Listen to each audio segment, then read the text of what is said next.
हाय दोस्तों, मैं सोन गौरव Purvanchal career classes पे आप सभी लोगों का स्वागत करता हूं। जैसा कि आप सभी लोग जानते हैं कि एनसीईआरटी की सार संग्रह में हम लोग क्रमवार वीडियो लेकर आपके सामने उपस्थित हैं। चैप्टर वाइज जो आपका संपूर्ण व्याख्या सहित चैप्टर लेकर उपस्थित हो रहे हैं, उसमें हमारे अगले क्रम में जो हमारा चैप्टर है या शीर्षक है दोस्तों, वह है प्रकाश, छायाएं एवं परावर्तन। क्या है दोस्तों? प्रकाश,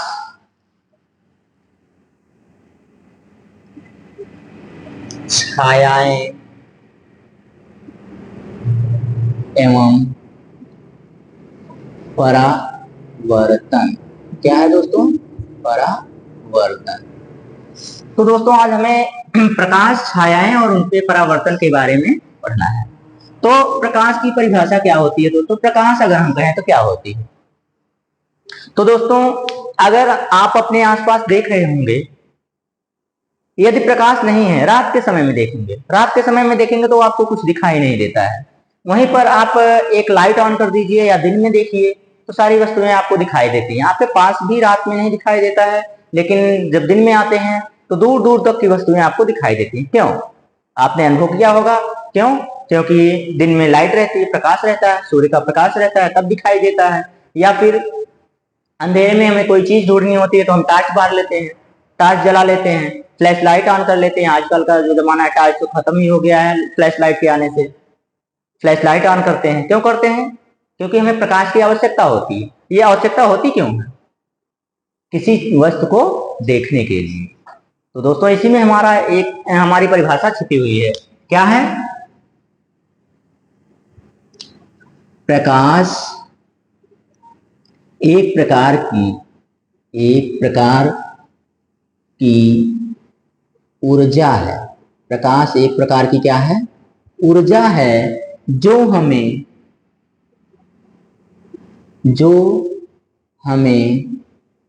वस्तुओं को देखने में सहायता प्रदान करती है। वस्तुओं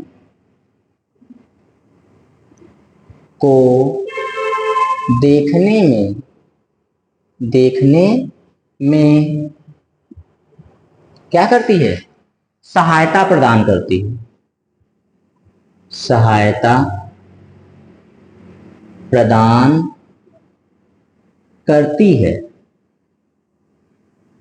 तो दोस्तों क्या है? प्रकाश एक प्रकार की ऊर्जा है जो हमें क्या करती है? वस्तुओं को देखने में सहायता प्रदान करती है। यानी कि प्रकाश के अभाव में हम किसी वस्तु को देख नहीं सकते हैं। या सत्य कथन। तो प्रकाश से ही दोस्तों एक इसमें सबसे महत्वपूर्ण पॉइंट होती है, जो बार बार यहाँ से आपको प्रश्न पूछे जाते हैं आपके पेपर में, चाहे वो बीपीएससी हो, चाहे सीटेट हो, चाहे यूपी टेट हो, या फिर ऑल वनडे एग्जाम, कोई भी एग्जाम हो, किसी भी एग्जाम में वहां पर प्रकाश से आपको यहाँ से, और ये जो पॉइंट हम लिख रहे हैं यहाँ से आपको क्वेश्चन जरूर बनते रहते हैं। तो क्या है ये दोस्तों? प्रकाश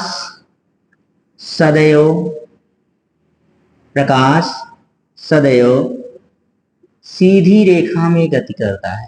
सीधी रेखा में क्या करता है? गति या गमन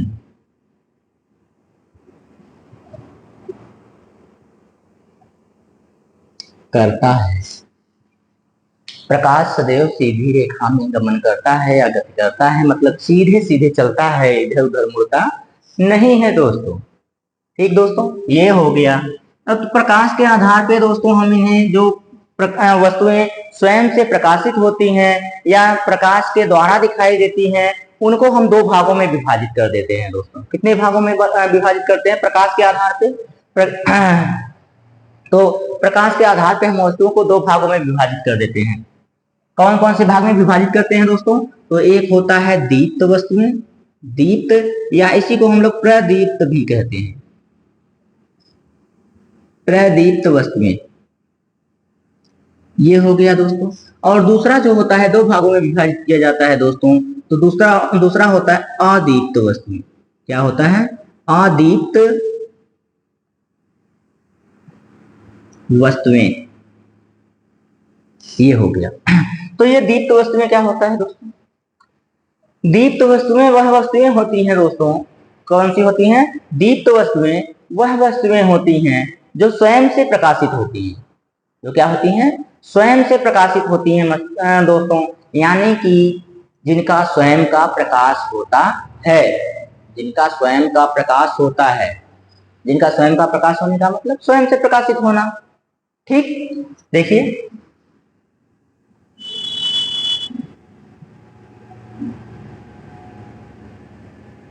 वह वस्तुएं जो स्वतः ही प्रकाशित हो, प्रकाशित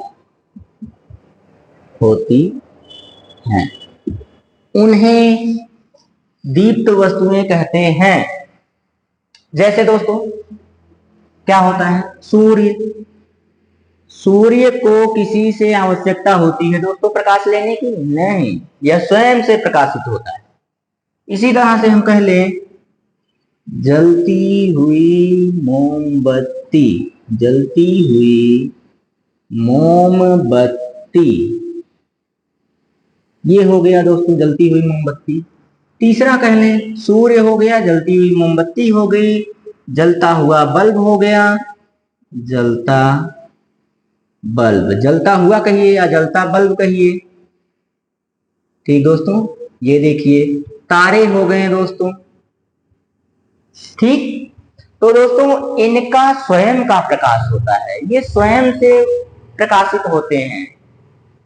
ठीक दोस्तों, इसीलिए इनको दीप्त वस्तुएं कहते हैं। ठीक, दीप्त वस्तुओं की श्रेणी में रखते हैं। तो दोस्तों तब आप बताइए, कमेंट कीजिए, हमें जल्दी से जल्दी कमेंट कीजिएगा, चंद्रमा जो रात में दिखाई देता है, जिसकी उपमा हम लोग अपने किससे देते हैं, महिला मित्र से देते हैं, सोना बाबू से देते हैं कि आपका मुख चंद्रमा के समान है।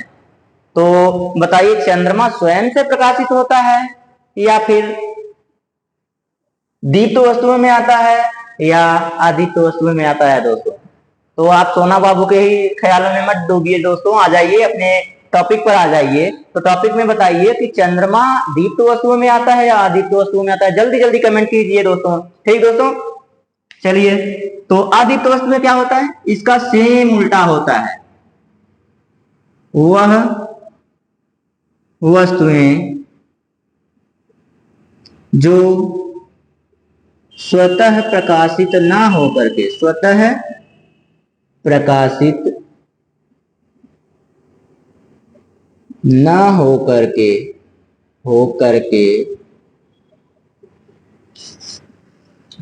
दीप्त वस्तुओं के प्रकाश से, दीप्त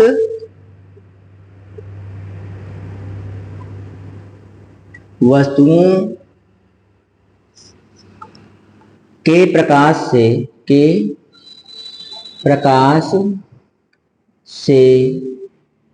प्रकाशित होते हैं, प्रकाशित होते हैं या दिखाई देते हैं, प्रकाशित होते हैं, उन्हें क्या कहा जाता है, उन्हें अदीप्त वस्तुएं कहा जाता है दोस्तों। जैसे में आपका हो गया दोस्तों, आप लोगों ने कमेंट भी किया है, कौन सा, चंद्रमा। चंद्रमा क्या है दोस्तों, अदीप्त वस्तु है।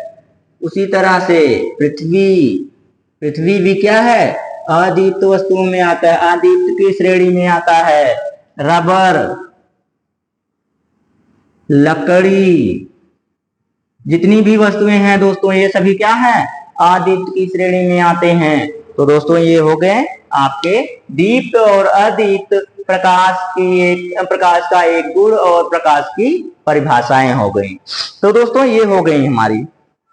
फिर आते हैं, हम देखते हैं कि दोस्तों प्रकाश के गमन के आधार पे, प्रकाश के आर पार होने के आधार पे वह आगे जा सकता है कि नहीं जा सकता है, इस आधार पे हम वस्तुओं को 3 भागों में विभाजित कर देते हैं। और वह हम आप लोगों को पढ़ा भी चुके हैं दोस्तों। तो जल्दी से कमेंट करके बताइए कि प्रकाश के वो 3 से कौन से वस्तुएं हैं जिन्हें विभाजित किया जाता है प्रकाश के गमन के आधार पे। तो यह होता है पारदर्शी, पारदर्शी वस्तुएं। दूसरा होता है दोस्तों अपारदर्शी। अपारदर्शी तो दोस्तों यहां से क्वेश्चन तो खूब पूछा जाता है वस्तुएं। और अगला जो आ गया दोस्तों वो हो जाएगा आपका पारभासी वस्तुएं।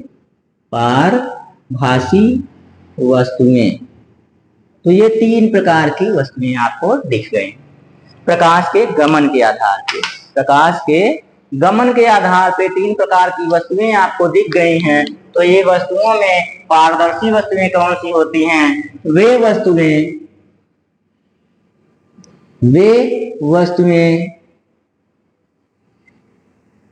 जिनसे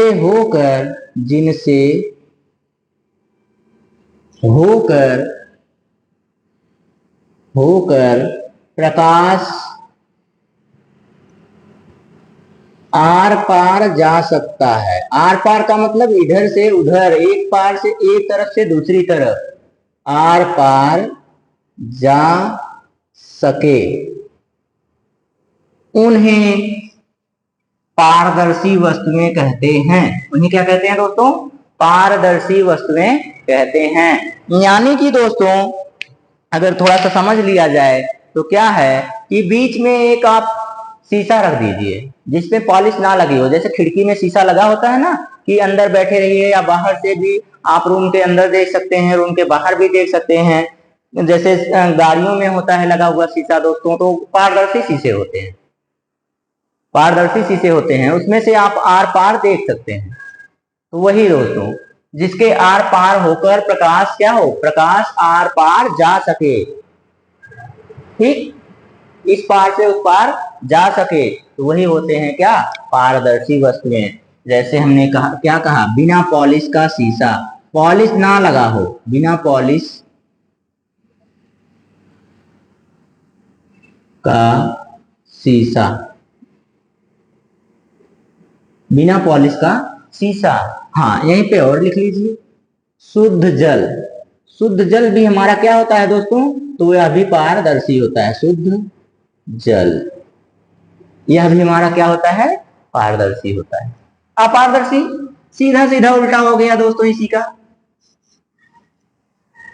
उसमें आर पार जा पा रहा था, इसमें आर पार नहीं जा पाएगा। तो लिख लीजिए सीधे सीधे क्या हो जाएगा? वे वस्तुएं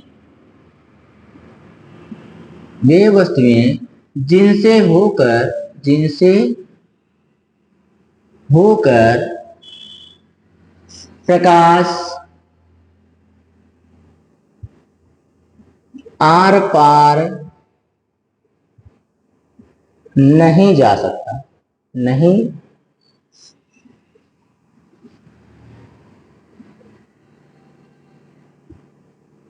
जा सकता, उसे अपारदर्शी वस्तुएं कहते हैं। तो इसमें कौन सा आएगा दोस्तों? ढेर सारे कमेंट की झड़ी लगा दीजिए कमेंट बॉक्स में।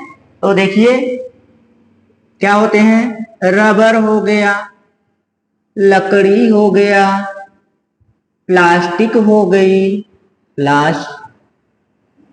गई दोस्तों, कुर्सी मेज, दीवार हो गई। तो दोस्तों ये सारी जो चीजें हैं इनसे होकर प्रकाश आर पार नहीं जा सकता है। तो इन्हीं को हम क्या कहते हैं? अपारदर्शी वस्तुएं कहते हैं। देख लीजिए रबर की बनी वस्तु हो या रबर स्वयं हो, लकड़ी हो या लकड़ी से बनी कोई वस्तु हो, प्लास्टिक हो या प्लास्टिक से बनी कोई वस्तु हो, तो ऐसी चीजें हैं। तो इनसे अभी देख लीजिए ये बोर्ड है, बोर्ड के आर पार प्रकाश जा सकता है? नहीं जा सकता है, हम भी नहीं जा सकते हैं, अपारदर्शी हो गया। ठीक हो गया? ठीक है दोस्तों, तो यही होते हैं पारदर्शी। उसी तरह से देख ले पारभासी क्या होते हैं। तो दोस्तों ऐसे कंटेंट जो है ये सब कंटेंट से आपको सीधे सीधे पेपर में प्रश्न पूछ लिए जाते हैं कि अपारदर्शी वस्तुओं के उदाहरण बताइए, या वस्तु अपारदर्शी है कि नहीं है, पारदर्शी है कि नहीं है, पारभासी है कि नहीं है। तो इसमें देखिए वे वस्तुएं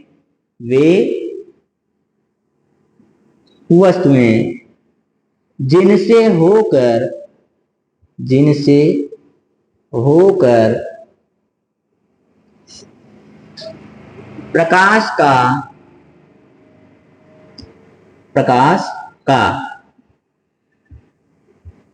आंशिक भाग, आंशिक का मतलब बहुत कम भाग, कुछ ही भाग, आंशिक भाग ही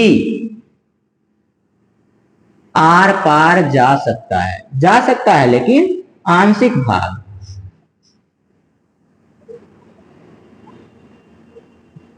सकता है, उसे क्या कहते हैं दोस्तों? उसे कहते हैं पारभासी वस्तुएं। ठीक दोस्तों, उसे पारभासी वस्तुएं कहा जाता है। इसका उदाहरण खूब पूछता है दोस्तों, इसका क्या करता है? उदाहरण खूब पूछता है। तो लिख लीजिए, घिसा हुआ शीशा, घिसा हुआ जो शीशा होता है ना दोस्तों, जो घिसा हुआ शीशा होता है वह किसका उदाहरण होता है? पारभासी का। तेल लगा हुआ कागज, तेल लगा हुआ कागज, तो दोस्तों यह भी उदाहरण है किसका? पारभासी का। तो दोस्तों ये जो उदाहरण हम आपको दे रहे हैं, ऐसे ही आप ध्यान से या फिर पूरे उत्साह से हमारे साथ अंत तक बने रहिए, ताकि ऐसे कंटेंट आपको बेहतर कंटेंट प्राप्त होते रहे। ठीक दोस्तों, और ज्यादा से ज्यादा लाइक और सब्सक्राइब कीजिए दोस्तों। ये जो परिभाषाएं हम बता रहे हैं दोस्तों, ये प्रकाश के भी बारे में है, ये वस्तुओं के भी बारे में है। आप यहाँ पे दर्पण लगा लेंगे तो ये दर्पण के बारे में बन जाएंगे। ये परिभाषाएं बस आपके पास शब्दों का संग्रह होना चाहिए दोस्तों। आप परिभाषाएं ढेर सारी बना लेंगे, बस समझने के है, समझ जाइए। किसी भी पार्ट को आप समझना सीखिए। अगर उसको समझ गए आप ना, तो वह चाहे विकल्पी में दे, चाहे कूट मिलान में दे, चाहे परिभाषा के थ्रू दे, चाहे उदाहरण से दे, नकारात्मक में दे, मतलब किसी भी तरह से वो प्रश्न बनाए, हम तो करके आएंगे। क्यों करके आएंगे? क्योंकि हमारी उसमें समझ है, हमारी उसमें अच्छी पकड़ है, हम उसका रिवीजन करते हैं, इसलिए हम करके आएंगे दोस्तों। अगर आप हमारे साथ अंत तक बने रहेंगे दोस्तों, तो हमारा वादा है कि हम आपका पेपर क्लियर करवा के देंगे। लेकिन आपको अंत तक हमारे साथ बने रहना होगा और लाइक और सब्सक्राइब करते रहना होगा, ताकि हमारा मनोबल बढ़ता रहे दोस्तों। हम आपसे कोई फीस नहीं ले रहे हैं, बस यही लाइक और सब्सक्राइब ही हमारे फीस है। ठीक दोस्तों,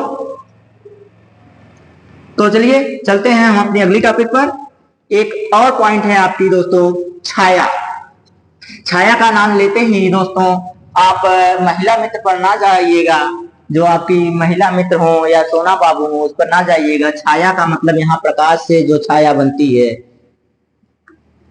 प्रकाश से जो छाया बनती है दोस्तों, जिसे हम लोग अपनी लोकल भाषा में परछाई कहते हैं दोस्तों। तो इसी को हम लोग क्या कहते हैं? इसी को हम लोग कहते हैं छाया। ना कि सोना बाबू या किसी लड़की का नाम रख लीजिए, आप किसी महिला मित्र का नाम रख लीजिए, तो नाराज भी मत होइएगा जो महिला या नारी हो, लड़की हो। ठीक, तो छाया को हम लोग अपनी लोकल भाषा में क्या कहते हैं दोस्तों? परछाई कहते हैं। परछाई बनती कब है दोस्तों? तो हमने अपारदर्शी बताया। अपारदर्शी का मतलब जिसके आर पार कोई चीजें ना जा पाए, यानी कि हमारा जो शरीर है यह भी एक प्रकार का अपारदर्शी है। तो दोस्तों सुबह में जब आप देखते होंगे, जब सूर्योदय होता है, आप खड़े होते हैं तो आपके पीछे काली सी लंबी सी छाया बन जाती है पीछे आपके। वो क्यों बनती है? क्योंकि प्रकाश उस रास्ते से गमन नहीं कर पाता है।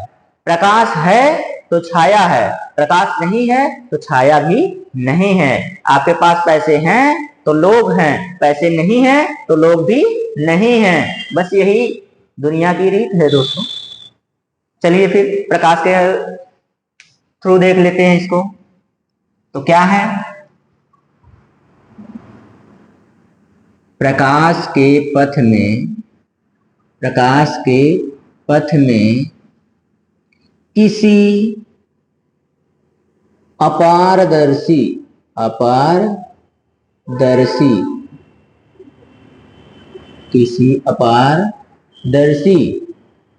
वस्तु के आ जाने तेरे आ जाने से नहीं दोस्तों, वस्तु के आ जाने से छाया का निर्माण होता है। छाया बनती है, छाया का निर्माण होता है, छाया प्राप्त होती है। छाया कितनी है, क्या क्या होती है, निर्माण हो जाती है, बन जाती है, आ जाती है, दिख जाती है, क्या क्या हो जाती है। छाया भी विभिन्न प्रकार की है। ठीक दोस्तों, प्रकाश के पथ में देखिए कोई लाइट है, लाइट के सामने आप खड़े हो जाइए तो पीछे की साइड दिखाई नहीं देगा, तो दोस्तों वही होती है छाया।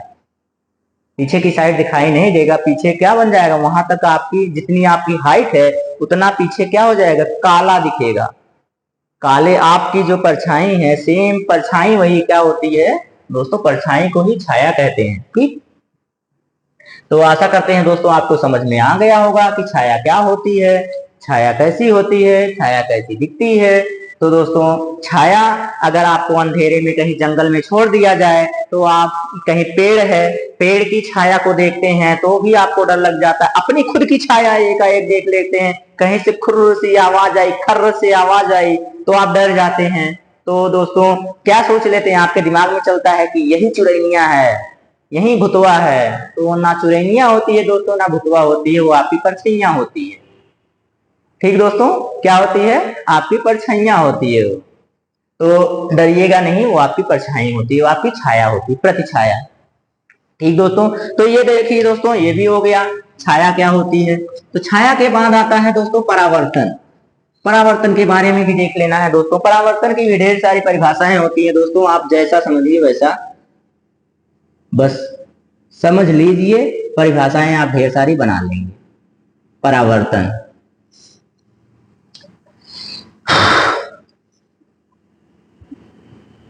प्रकाश के, जब प्रकाश, माफ कीजिएगा, जब प्रकाश किसी, जब प्रकाश किसी चमकीले तल से टकरा कर वापस आ जाता है, टकरा कर वापस आ जाता है,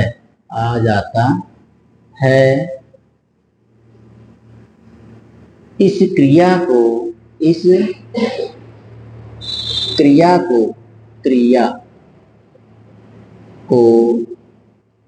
प्रकाश का परावर्तन कहते हैं। प्रकाश का परावर्तन कहते हैं दोस्तों। ये तो हो गया परावर्तन कहिए या प्रकाश का परावर्तन कहिए। तो देखिए दोस्तों, आपके सामने कोई चमकीला, देखिए हमने लिखा भी है, आपके सामने कोई चमकीला तल हो, कोई धातु हो चमकीला, उस पर जब आप लाइट मारेंगे तो देखेंगे कि लाइट जिधर से जा रही है, देखिए ऐसे उदाहरण देख लीजिए, ऐसे यहां से आप प्रकाश मारेंगे तो ये इसी माध्यम में वापस लौट आता है। यहाँ पे आप खड़े रहिए, यहां से आप टॉर्च से लाइट मारिए तो देखिएगा कि आप तली से जैसे ही टकराएगा वह इसी माध्यम में वापस लौट आएगा। तो यही जो लौटने की क्रिया है ना, आप गए उसी वेग में वापस आ गए, तो जो आपके लौटने की जो क्रिया है ना, इसी को परावर्तन कहते हैं, वापस लौटना। तो आपको अगर परावर्तन नहीं समझ में आ रहा है दोस्तों, तो आप क्या समझ लीजिए, ये देखिए वापस लौटना या वापस आ जाना, वापस आ जाना या वापस लौटना, यही क्या कहलाता है, परावर्तन। वापस उसी माध्यम में वापस लौट आना। सुबह का भूला शाम को घर वापस आ जाए तो उसे परावर्तन कहते हैं, भूला नहीं कहते हैं। क्या कहते हैं, परावर्तन कहते हैं दोस्तों। सुबह का भूला अगर शाम को घर वापस आ जा रहा है तो उसे क्या कहते हैं, परावर्तन कहते हैं हमारी विज्ञान की भाषा में। ठीक है दोस्तों, तो परावर्तन भी आपको आशा करते हैं समझ में आया होगा। जैसे आप क्या कीजिए, परावर्तन और समझ लीजिए। तो जैसे हमारा प्रतिबिंब होता है, शीशे में हम देखते हैं, शीशे में जब हम देखते हैं तो हमारा ही हूबहू वहां पे छपा हुआ दिखता है, हमारा ही हूबहू वहां पे दिखता है। वो क्यों दिखता है, हमारा ही प्रतिबिंब दिखता है, क्यों दिखता है, क्योंकि प्रकाश का परावर्तन हो रहा है, हमारा परावर्तन हो रहा है। तो जो वही परावर्तन है, परावर्तन से ही, अगर परावर्तन की क्रिया नहीं होती दोस्तों तो प्रतिबिंब नहीं बनता। क्या नहीं बनता? माफ कीजिएगा, प्रतिबिंब। परावर्तन नहीं होता तो प्रतिबिंब नहीं बनता, प्रतिबिंब नहीं बनता तो आप लोग सेल्फी नहीं ले पाते।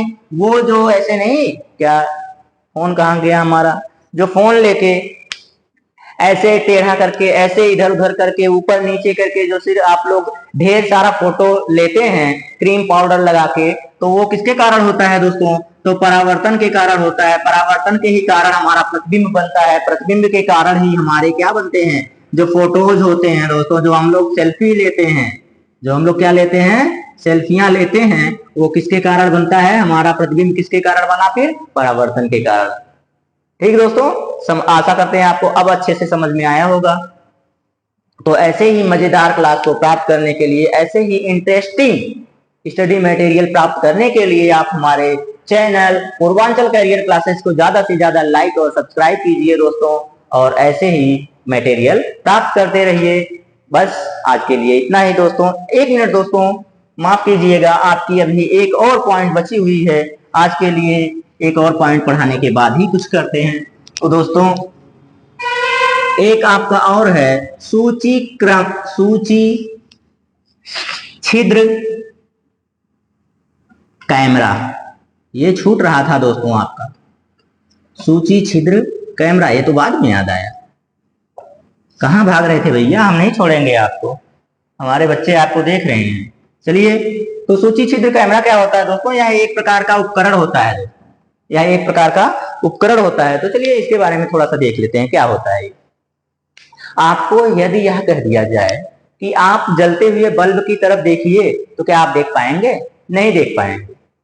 ये तो छोटी सी बात, बड़ी सी बात कर लेते हैं। छोटी छोटी बात हम क्यों करें? चलिए बड़ी सी बात करते हैं। सूर्य को देखने को कहें आपको, देख लेंगे आप नग्न आंखों से? नहीं देख पाएंगे। छोटी बात कहिए या बड़ी बात कहिए, रिजल्ट तो एक ही आया, हम नहीं देख पाएंगे। काहे नहीं देख पाएंगे भैया? आइए सूची छिद्र कैमरे के पास आइए। तो सूची छिद्र कैमरा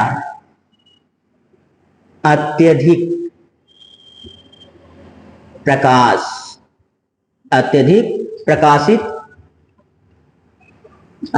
प्रकाशित वस्तु को देखने के लिए इस उपकरण का प्रयोग, यानी कि इसका प्रयोग किया जाता है।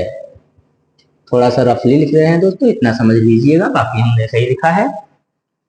तो सूची छिद्र कैमरा क्या होता है दोस्तों? सूची छिद्र कैमरा यह होता है, तो जो अत्यधिक प्रकाशित वस्तु होती है उसको देखने के लिए सूची छिद्र कैमरे का प्रयोग किया जाता है दोस्तों। जिस तरह से अभी कह दिया जाए, सोना बाबू या सौंदर्यपूर्ण कोई कन्या खड़ी हो सामने, तो आपकी नजर हटती नहीं सौंदर्य दर्शन करने के लिए।